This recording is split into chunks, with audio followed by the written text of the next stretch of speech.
Hello everyone, I am Sarita Rawat, Assistant Professor, School of Pharmacy, Suresh Gyan Vihar University, Jaipur, Rajasthan. Today's our next lecture of pharmacology. Today's our topic is digestant and carminatives.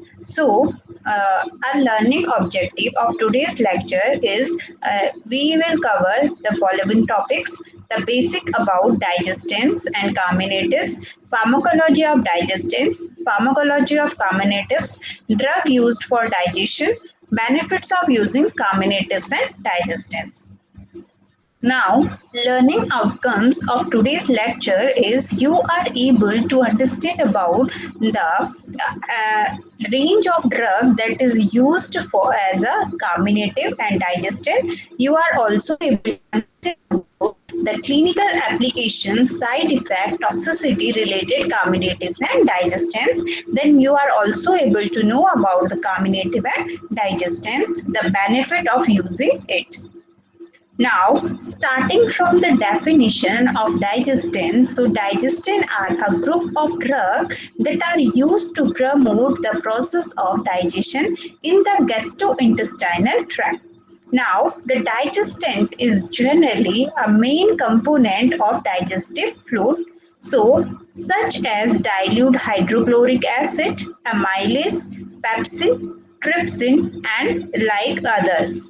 And it is used for curing the weak secretion function of the digestive tract, and it acts as a replacement therapy to quickly restore the normal digestion activities. Now, the digestant is generally a main component of digestive fluid such as dilute HCl, hydrochloric acid, amylase, pepsin, trypsin, and very other like. And the digestion is used for curing the weak secretion function of the digestive tract and act as a replacement therapy to quick restore the normal digestion activity. So some herbs also we have for in enhancing the digestive property such as yeast, drug strong, hawthorn, malt, Gallus domesticus, and also they also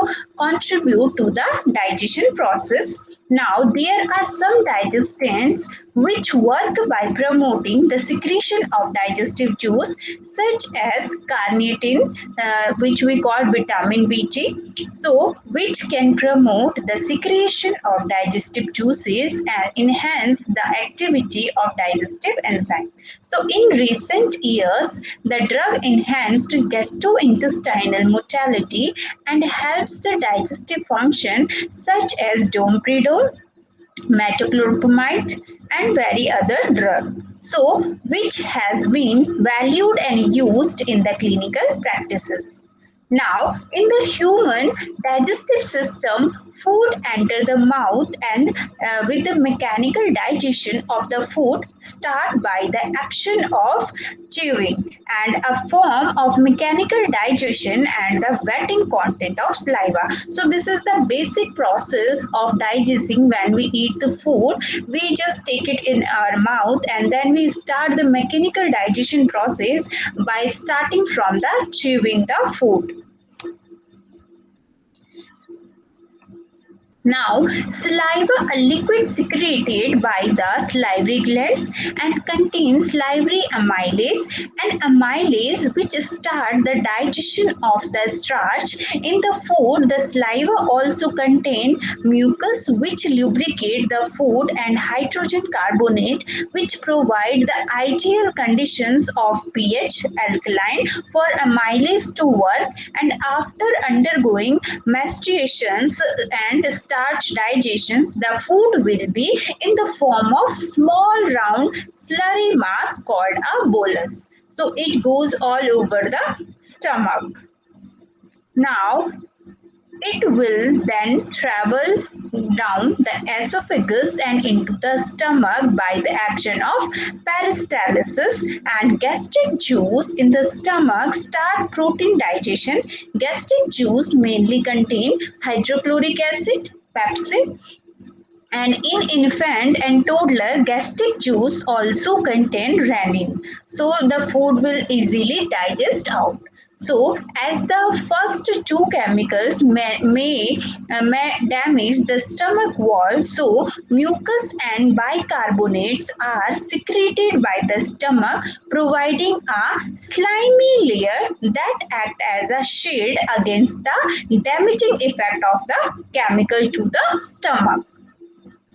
Now, at the same time, protein digestion occur. So, mechanical mixing occur by peristalsis, which is wave of muscular contractions that move along the stomach wall. So, this allow the mass of food to further mix with the digestive enzymes, and studies suggest that increasing the number of chews per bite increase relevant gut hormones and may decrease self-reported hunger and food intake. Now, agents used to promote digestion of food are proteolytic, amylolytic, and lipolytic. Then, the utilization of food is only when the enzyme is deficient in the GIT. So, some herbs such as yeast, hawthorn, malt, gallows, domesticals also contribute to the digestion. So, there are some digestants which work by promoting the secretion of digestive juices such as carotene, which can promote the secretion of digestive juices and enhance the activity of digestive enzymes. Now, in recent year, the drug that enhance the gastrointestinal motility also help the digestive function, such as domperidone, metoclopramide, and very other also, which have been valued and used in the clinical practices. Now, a digestant is indicated when there is evidence of insufficient functioning of some part of the digestive system. So, that is responsible for producing a substance that is necessary for the digestion of food. So, it views from the area the digestants are substance used in difficulty state. So, we take digestants only if our stomach, our digestive system is not working properly and not secreting the proper digestants to digest the food. Only then we take it out from the outside.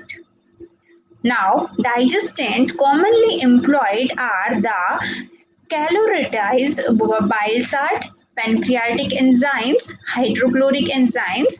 These are the substances that are intended to promote digestion of the food. A number of proteolytic, aminolytic, and lipolytic enzymes are marketed in the combinations or formulations for as a digestants. Now, vigorously promoted for dyspeptic symptoms and appetite stimulant or health tonic. So these are mainly used as in the dyspeptic symptoms and appetite stimulant or health tonic.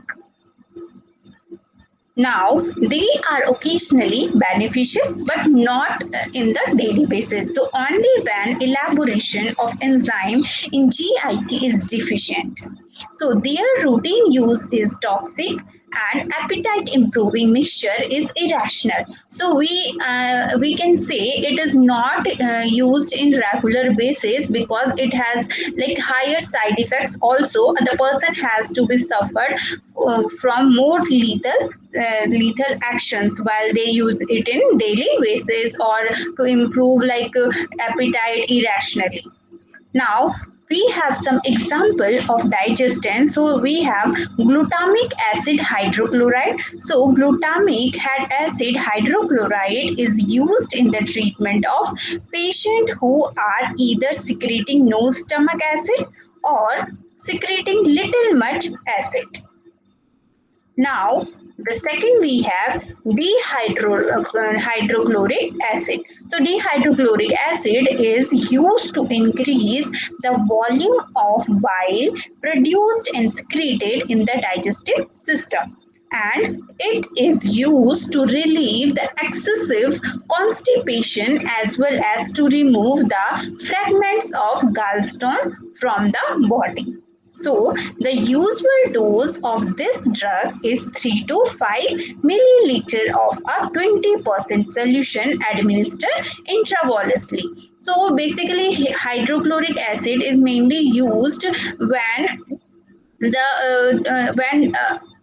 stomach digestive system is like disbalance, and it is in the improper volume, and it is used to relieve the excessive constipation also.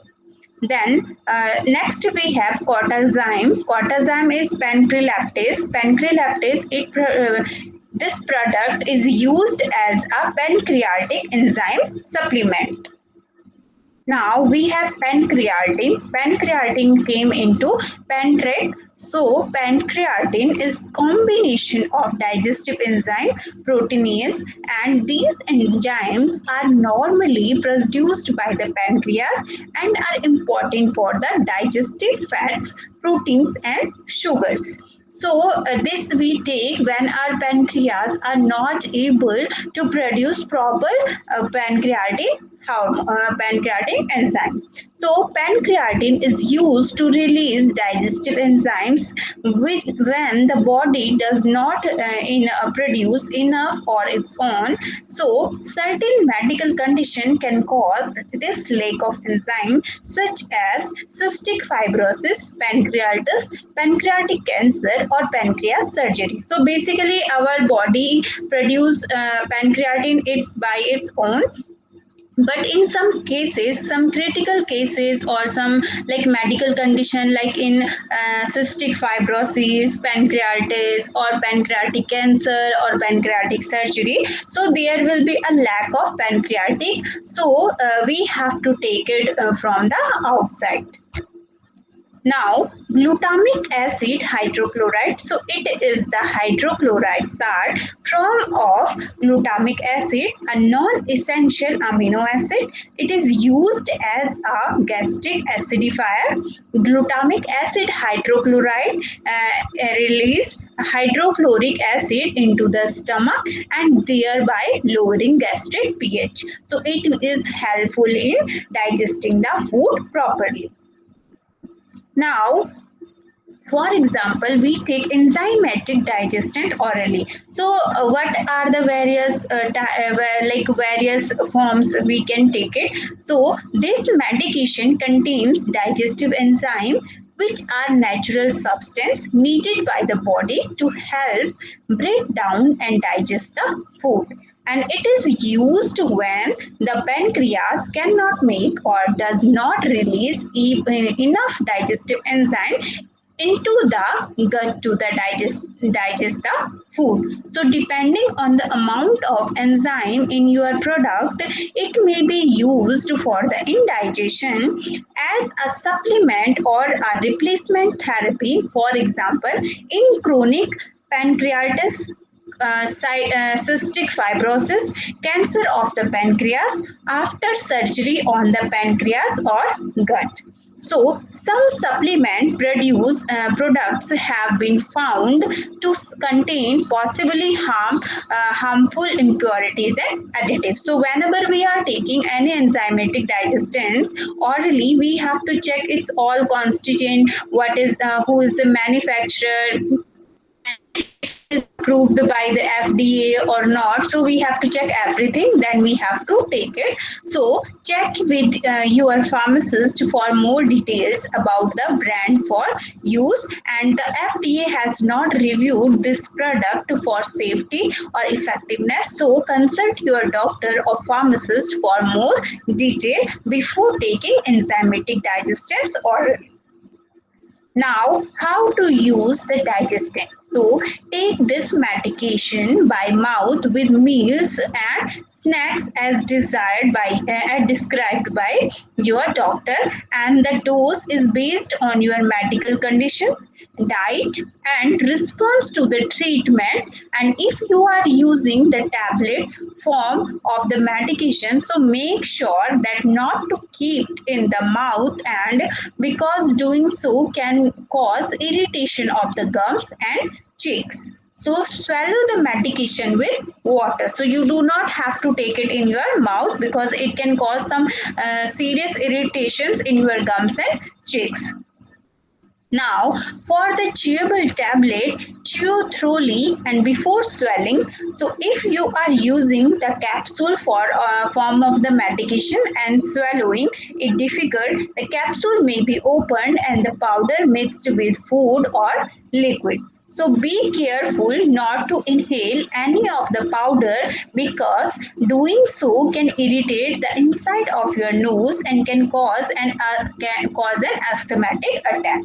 So use this medication regularly to get the most benefit from it.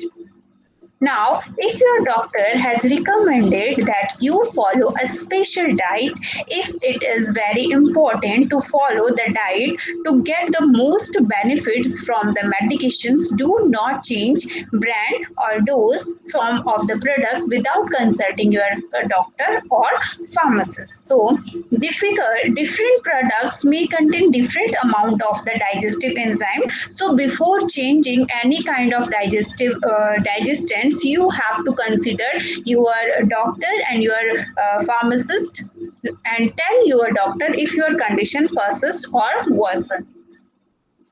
Now, the side effect of taking digestants are included diarrhea, abdominal pain, cramps, nausea may can occur. If any of these effects persist or worsen, tell your doctor or pharmacist promptly. If your doctor has directed you to use this medication, so remember that he or she has judged that the benefit to you is greater than the risk of the side effect. So many people using this medication do not have serious side effect. Tell your doctor right away if you have any serious side effect while taking digestant. So severe side effect can occur like abdominal discomfort, frequent and painful urination and joint pain.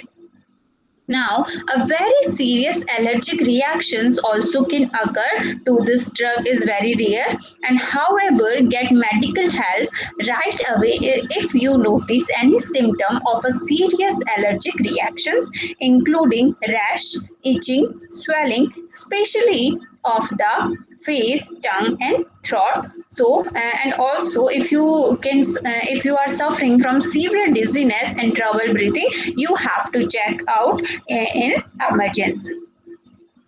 Now, our second topic is carminative. So, what are carminative?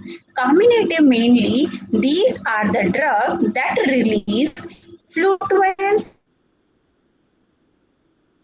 in the alimentary canal and help to expel gas from your stomach and intestine. So it prevent the formation of gas, increase explosion of gas from your GIT. For example, coriander, fennel, ginger, clove, and cardamom. Now, what is the mechanism of action behind carminatives or using carminative? So, these compounds facilitate an increase in the gastric emptying and the mildly irritating of the to the gastric mucosa. So, that peristalsis is increased and these thereby relieving the cramps and expelling the gas out the body, and these may act by mild irritations resulting in the increased GI motility and liberating carbon dioxide. Now, we have some example of carminative which include sodium bicarbonate 0.6 to 1.5 gram, peppermint oil which include 0.06 to 0.1 ml. Then we have cardamom tinctures which include 1 to 2 ml, and then we have oil of dill which is 0.02 to 0.2 ml, and then we have ginger tincture which is 0.6 to 1.0 ml. So, sodium bicarbonate react with the acid and form carbon dioxide, which distance stomach release LES lower esophageal sphincter, followed by the eradications reflex that expel gas noisily from the stomach through the mouth. So other conditions contains volatile oil which give irritant actions with motility and relaxation of the lower esophageal sphincter, which ends with the warmth, feeling and comfort.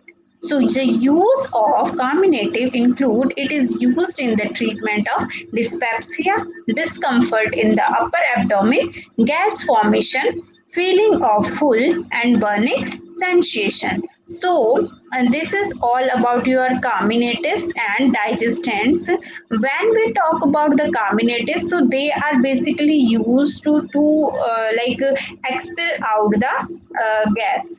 So, and when we talk about the digestants, so they help in digesting the food.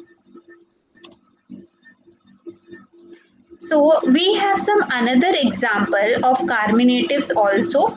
So for example, we have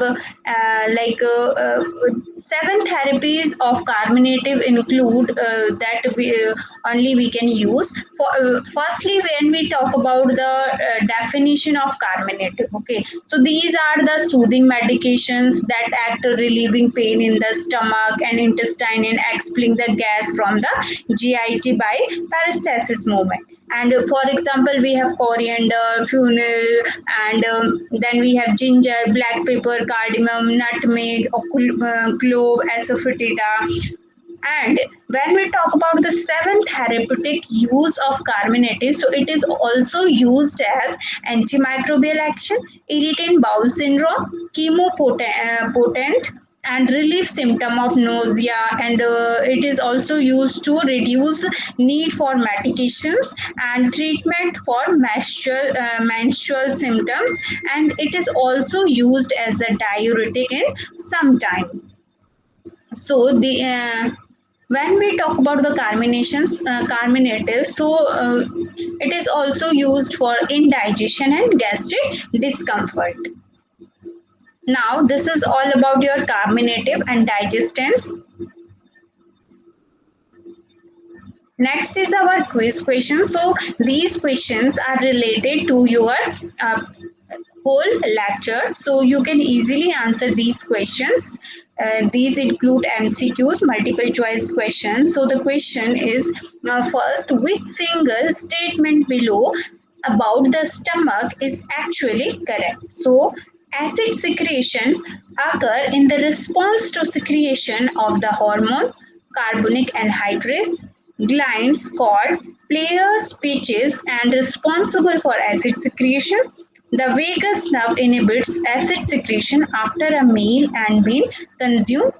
Pepsinogen and gastric lipase are two enzymes secreted in the lumen of the stomach. So you have to choose a correct answer. So as per our previous slides, lecture, the correct answer we already know. So the correct answer is pepsinogen and gastric lipase are two enzymes that is secreted into the lumen of the stomach. Now, coming to the next question. So, the question include the function of gastrointestinal tract can be classified in several ways. So, which of the following function is most important for survival immediately after a meal? So, the option included absorptions and retentions of water and electrolyte, and elimination of toxins, maintenance of barrier function, extractions of maximum value from the nutrients. So the right answer is absorption and retention of water and electrolyte. Now the next question include which statement about intestinal brakes and accelerators is false. So you have to choose the correct answer. So we have four options. Dietary starch is a potent stimulator and small intestinal motility because it can cause insulin release from the pancreas. The second option is food in the stomach cause gastric release which stimulate acid secretion. Short chain fatty acid which move from the colon to chiasm reflex promote ileogastrial motility. The arrival of lipid in the duodenum causes an immediate reduction in the motility and a switch from the fasting to the freedom pattern. So the right answer is dietary starch is a potent stimulator of the small intestine motility because it causes insulin release from the pancreas. Now coming to the fourth question. So the fourth question is which statement about protein digestion and absorption is most correct? So the option include the product of protein digestion may be absorbed as free amino acid or as di or tripeptide. So second option is gastric digestion of all proteins is equally efficient because of the grinding action of the entrum. Gastric zymogenic chief cell produce secrete chymotrypsin, elastrates, and carboxypeptidase A, and this initiate the process of protein digestion. The product of digestion of dietary protein by luminal and brush border enzyme are only absorbed by one of the 14 different amino acid transporters. So the correct answer is the product of protein digestion may be absorbed as free amino acid or tripeptides. Now, the fifth questions include which statement about dietary fiber is most correct? So the answer included the end product of its fermentation is mainly malic, succinic, and propionic acid. Fermentation studies in vitro, the human feces have shown that soluble and insoluble form are fermented completely within 24 hours. Fiber sources such as hemicellulose, pectins, and insulin are rapidly fermented to short chain fatty acid, which have trophic effect on the colon, and stool bulking occurs mainly through the action of insoluble fibers such as cellulose. So the correct answer is fiber sources such as hemicellulose, pectins, and insulin are rapidly fermented to short chain fatty acid, which have tropic effects on the colon. Now coming to the sixth question include which statement about absorption from the gastrointestinal tract is most correct. So you have to choose the correct answer. So we have some four options. The absorption of glucose is associated with sodium uptake. Fructose is absorbed from rapidly, then glucose. Galactose and fructose are absorbed by the same transporter at the brush border membrane. Most water absorption along the GI tract occur in the colon. So the correct answer is the absorption of glucose is associated with sodium uptake. Now we have seven questions. So seventh question is select the single most accurate statement about the absorptive area of the human intestine. So the options include the absorptive area is equivalent to that of a tennis court. All of the options are given correct. Changes in the motility increase the correct time between nutrients and absorptive surface. The presence of fold, villi, and microvilli on the surface of electrolyte magnifies the absorptive area. So the correct answer is all of the options are correct. Now we have the eighth question. So eighth question include which statement about the oral phase of digestion is incorrect. So we have four options. So the first option is about 2% of the energy content of food is expended during the action of chewing and slowing it. Now Swelling involves contractions and relaxations of at least 14 group of muscles in about 10 seconds in healthy subject. The biofilm converting tooth animal contains several salivary and bacterial enzymes. Salivary amylase digestens the dextrin film on the tooth animal formed from the dietary sources. So the correct answer is salivary amylase digests the dextrin film on the tooth animal formed from the dietary sources. Now, the ninth question is the stomach lining contains several types of cells. Which statement about them is correct? So, the four options we have is mucus cell secrete the glycoprotein mucin, chief cell the hormone gastrin which stimulate acid secretion, partial cell secrete pepsinogen the inactive precursor of pepsin, and G cells secrete hydrochloric acid. So the correct answer will be mucus cells secrete the glycoprotein mucins. Now, the 10th and last question we have is the pancreas secrete a large amount of digestive enzyme after a meal. Which statement about this process is correct? So, the four options include pepsinogen is the chief enzyme which digests protein and required removal of a peptide sequence from the active cleft before it can work. Pancreatic amylase will hydrolyze starch to free glucose.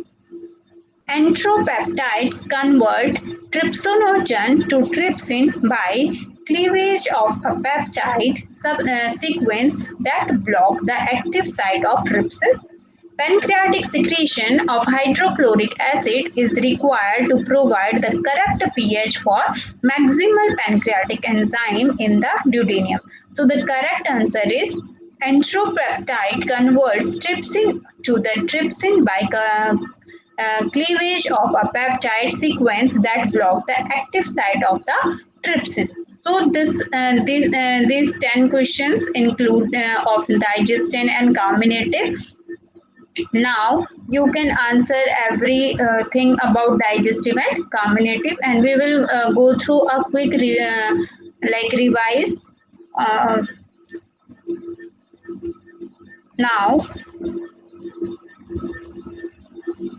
when we see the digestins, okay, so as you all know, and we have already covered that digestins are the we can say digestins are the agent that help or group of drug that help to promote the digestion process or those who enhance the digestive process. And when we talk about digestant or appetite stimulant, so basically digestants are the substance which enhance the gastric digestion of the food. And like the digestion is generally like main component of digestive fluid, which include like hydrochloric acid, amylase, pepsins, trypsins. So they collectively work together and enhance the process of digestion. And a number of proteolytic amylase and lipolytic enzyme are marketed in the combination of formulation which help or which enhance the process of digestion, and they are occasionally beneficial, but when we take them regularly they are also cause some toxic actions to the person. So we have to like take them in the minimum amount. And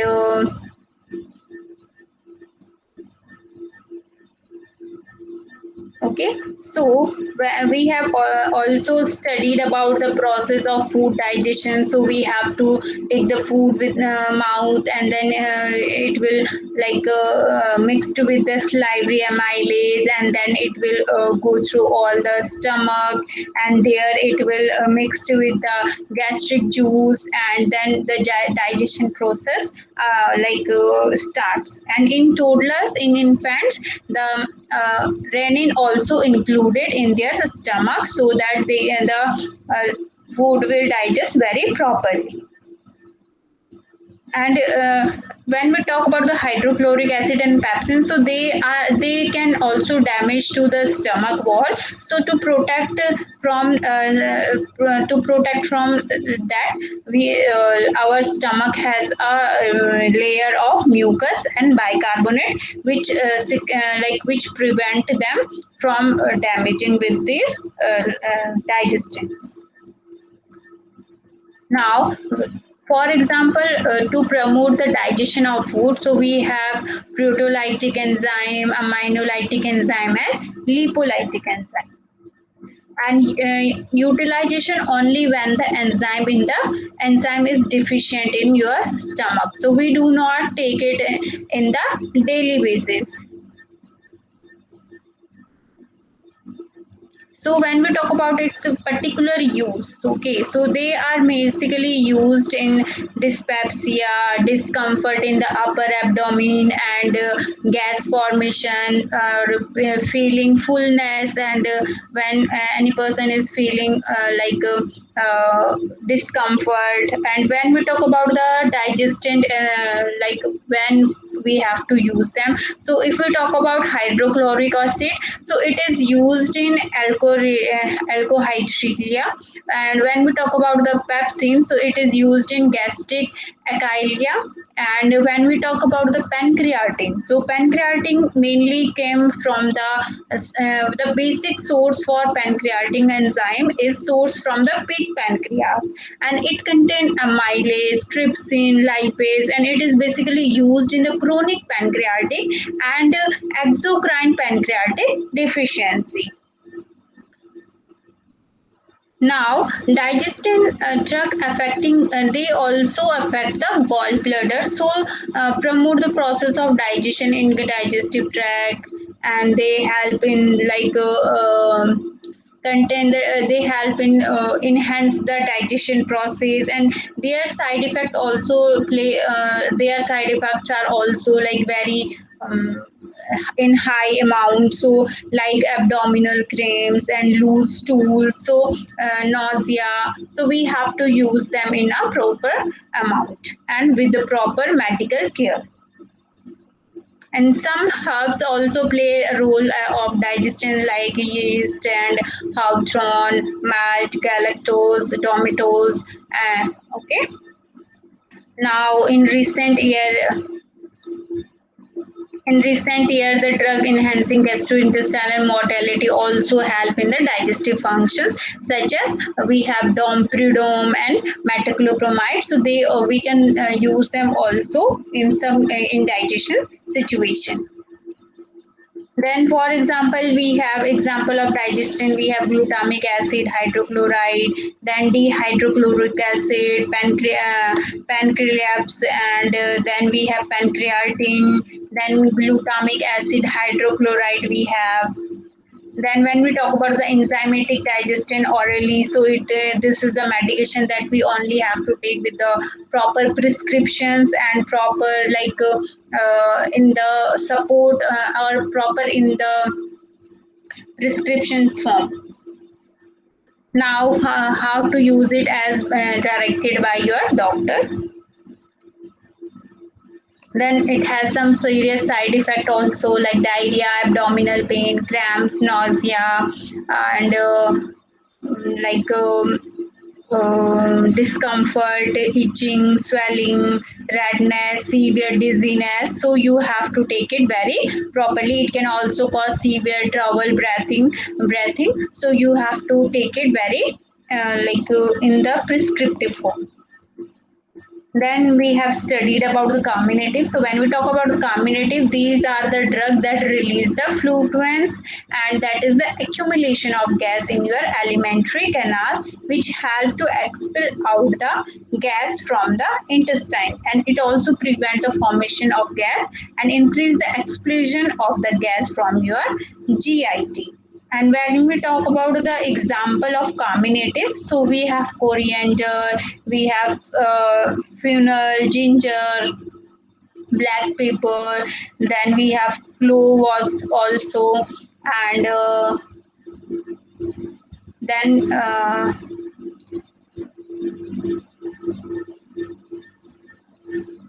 Then when we talk about the mechanism of action of carminative, so these compounds facilitate an increase in the gastric emptying, and they are mild irritating gastric mucosa, which can so that the peristalsis movement increased, and it help in the relieving the cramps and expelling out the gas.